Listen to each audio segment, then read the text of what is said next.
இது முதல்ல துவக்கப்பட்டதுக்கு காரணம் வெளிநாட்டிலாம் ஒரு பெரிய பிரச்சாரம்.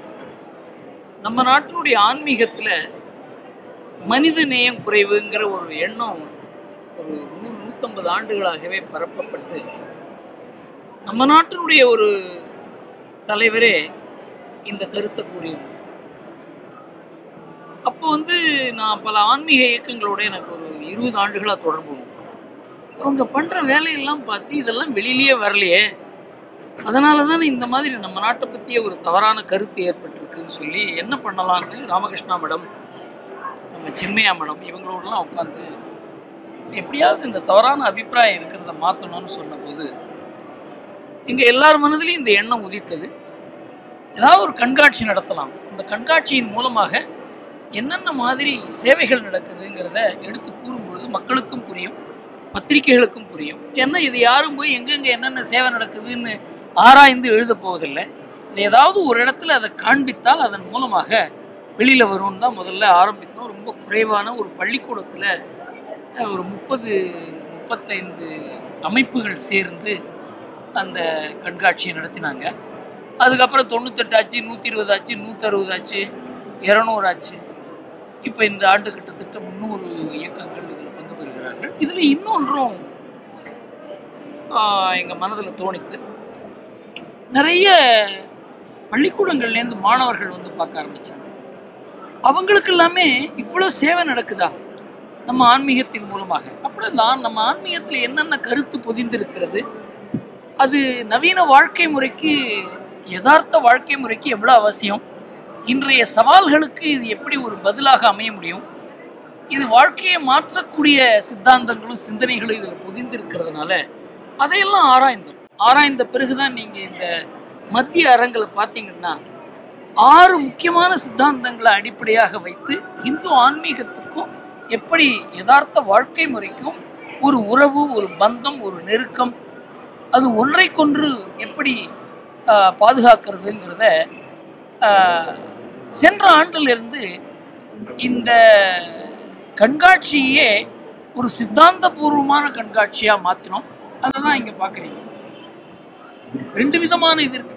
மக்கள் நலனுக்காக சேவை செய்வதே மோட்சத்தின் மார்க்கம் என்று வள்ளலார் கூறினார். அதுதான் ஈசா, அதை ஆத்மனோ மோக்ஷார்த்தம் ஜெகதிதாயச்ச. அடுத்தது பார்த்தீங்கன்னா ஈசாவாஸ்யம் இதம் சர்வம், எல்லாம் இறைவன் வடிவமே, இறை வடிவமே என்று ஈசாவாஸ்ய உபனிஷதம் கூறுகிறது. அதையே திருமூலர் என்ன கூறுகிறார்? பூமி, காற்று, நெருப்பு, நீர், ஆகாயம், பஞ்சபூதங்களில் இறைவன் மறந்திருக்கிறார்.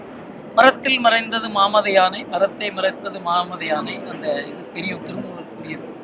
இதுதான் நம்ம இந்து ஆன்மீகத்தினுடைய 2 கண்கள்ங்கிறத வைத்து அதற்கு பிறகு எப்படி மக்கள் நலனுக்கு சேவை செய்வது என்பது ஒரு அமைப்புகள் செய்து பண்ணதில்லை, ஒரு குடும்பமும் செய்தாங்க. குடும்பத்திலேயே அந்த பொறுப்பு இருந்தது. எங்கள் வீட்டிலாம் கிராமத்தில் நாங்கள் இருந்தபோது எங்கள் அம்மாவெல்லாம் அதித்தி யாராவது வராங்களான்னு பார்த்துட்டு தான் போய் சாப்பிடுவாங்க. காக்காய்க்கு சாப்பாடு போடுவாங்க, நாய்க்கு சாப்பாடு போடுவாங்க. அப்புறம் வீட்டில் ஒரு பறை வச்சிருப்பாங்க, பட்சிகள்லாம் அங்கே குடியிருக்கணுங்கிறதுக்காக. அது மாதிரி நம்ம வீட்டில் நாம மாத்திரம் இருக்கக்கூடாது, பட்சிகள் இருக்கணும், மாடு இருக்கணும், நாய் இருக்கணும். இந்த மாதிரி குடும்ப அளவிலேயே இதெல்லாம் அறமாக கருதப்பட்டது. அமைப்புகள் இல்லை, நமக்கு குடும்பமே அமைப்பாக இருந்தது. ஆனால் குடும்பங்களில் இந்த மாதிரி கிராமங்கள்லேருந்து நகர்ப்புற வாழ்க்கைக்கு நாம் மாறிய பிறகு அமைப்புகளும் தேவைங்கிறதுனால அமைப்புகள் வந்தது. அந்த அமைப்புகள் அடிப்படையில் என்னென்ன வேலை நடக்கிறதுங்கிறத பார்த்தோம். அதுக்கப்புறம் எப்படி நம்முடைய வாழ்க்கை நோக்கில் எல்லாமே இறைவன் வடிவமேங்கிறதுனால தான் நமக்கும் சுற்றுச்சூழ்நிலைக்கும்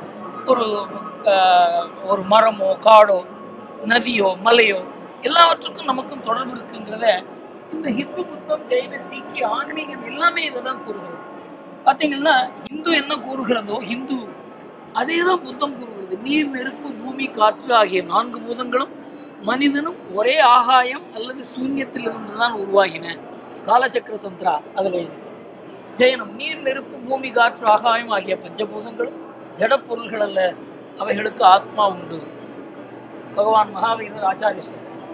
சீக்கியம் நீர், நெருப்பு, பூமி, காற்று, ஆகாயம் என்ற பஞ்சபூதங்களும் வாழும் எல்லா ஜீவராசிகளும் பகவானே நீயே தான் என்று கூறுகிறது குரு கிரந்த சாஹிப்.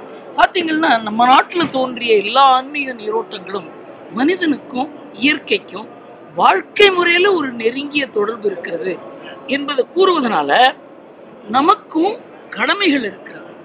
அந்த சுற்றுச்சூழலை எப்படி பராமரிப்பது, எப்படி நதியை பராமரிப்பது, எப்படி மரத்தை பராமரிப்பது, இதுக்கெல்லாம் ஏதோ ஒரு சித்தாந்த ரூபமாக அவங்க சொல்லலை. அதை எப்படி ஒரு மனிதனை செய்ய வைப்பது, அவனுடைய வாழ்க்கையை எப்படி மாற்றுவது, சிந்தனையை மாத்திரம் மாற்றினால் போராது, அவனுடைய பழக்க வழக்கங்களை மாற்ற வேண்டும் என்பதற்காக பண்பு பயிற்சிகளை உருவாக்கினார். அந்த பண்பு பயிற்சிகளை எங்கே நாம் இது பண்ணுறோம்? வன விலங்குகளையும் பாதுகாக்க வேண்டும், மற்ற ஜீவராசிகளை பேணுவது, அது பசுவாக இருக்கலாம், அது எந்த விதமான ஒரு உயிரினமாக இருக்கலாம், அதையும் பாதுகாக்க வேண்டும். சுற்றுச்சூழலை பாதுகாப்பது, பெற்றோர் ஆசிரியர் பெரியோர்களை முத்தித்து போற்றல். அது இல்லை அப்படின்னா இன்னைக்கு அமெரிக்காவில் தந்தை தாய் அவங்களெல்லாம் பாதுகாக்கிற பொறுப்பெல்லாம் அரசாங்கத்தினுடைய பொறுப்பாக மாறி இருக்கிறதுக்கு காரணம் என்ன? அவங்க பேரில் இருக்க மரியாதை குறைந்து, பக்தி குறைந்து, அவர்களுக்கு நாம் மாற்ற வேண்டிய கடமை என்கிற உணர்வு குறைந்ததெல்லாம். அதனால தான் மாத்ரு பித்ருவந்தனம், ஆச்சாரிய வந்தனம் போன்ற பண்பு பயிற்சிகள் பாரம்பரியமாக நமக்கு இருந்திருக்கு. அதுபோல பெண்மையை போற்றுதல். ஒரு பெண்ணுக்கு உரிமை கொடுப்பதால் மாத்திரம் அவருக்கு ஒரு அந்தஸ்து விடாது. பெண்களுக்கு மரியாதை கொடுக்க வேண்டும். அவர்கள் படைப்பின் ரகசியத்தினுடைய அம்சம் என்றது புரிந்தால்தான் அவங்கள பற்றி மரியாதை வரும். ஆண் ஒரு பெண்மையை நோக்குவதே மாறி இருக்கிறது. அதனால தான் கன்யாவந்தனம், சுவாசினி வந்தனம் என்று தாய்மையை வணங்குகிற ஒரு தன்மை ரத்தத்தில் ஊற வேண்டும் என்றால் அதற்காக பண்பு பயிற்சி அவசியம் என்பதற்காகத்தான் இந்த மாதிரி பண்பு பயிற்சிகள் நம்ம சமுதாயத்தில், குடும்பத்தில், ஆன்மீகத்தில் பொதிந்திருக்கிறது. இதையெல்லாம் திரும்ப கொண்டு வர வேண்டும் என்பதற்காக நாங்கள் பள்ளிகளை அணுகி அதன் மூலமாக இதுபோல இந்த பயிற்சிகள்லாம் இங்கே நடக்கின்றன. இதையெல்லாம் மக்களுக்கு புரிய வேண்டும், ஆன்மீக இயக்கங்களுக்கும் இது புரிய வேண்டும், அவர்கள் இதை செய்ய வேண்டும் என்பதற்காகத்தான் இந்த கண்காட்சி நடத்துகிறோம். இங்கே அரசியலுக்கு அப்பாற்பட்டு ஆன்மீகத்துக்கு உட்பட்டு ஒரு கருத்து பரிமாற்றம் இங்கே நடக்கிறது. அதுக்காகத்தான் வந்திருக்கேன். இதுக்கு அரசியலுக்கு சம்பந்தமே கிடையாது. எல்லா ஆன்மீக இயக்கங்களும் இந்த கருத்தை உட்கொண்டு செயல்பட வேண்டும் என்று நினைக்கிறோம். அவங்களோட நிறைய போய் பேசுகிறோம். இதை நீங்கள் எடுத்து செய்யுங்க என்று கூறுகிறோம். அந்த அடிப்படையில் இந்த வேலை தொடர்ந்து நடந்து கொண்டே இருக்கும். இந்த சமுதாயமே இதை செய்ய வேண்டும் என்று நினைக்கிறோம். இதை நாங்கள் எந்த அரசியல் கட்சிக்கிட்டையும் போய் எதுவும் கேட்கல, அரசாங்கத்துக்கிட்ட போய் எந்த உதவியும் கேட்கல. இதுக்கு யார் யார் பொருளுதவி செய்கிறார்கள் என்பதை அங்கே நீங்கள் வெளியில் பார்த்துருக்கலாம், அக்கௌண்ட்ஸே போட்டிருக்கோம். அதனால் இது வெளிப்படையாக நடக்கிற விஷயம். இதை எந்த அளவுக்கு துல்லியமாக தூய்மையாக செய்ய முடியுமோ அந்த அளவுக்கு செய்ய வேண்டும் என்று செய்கிறோம்.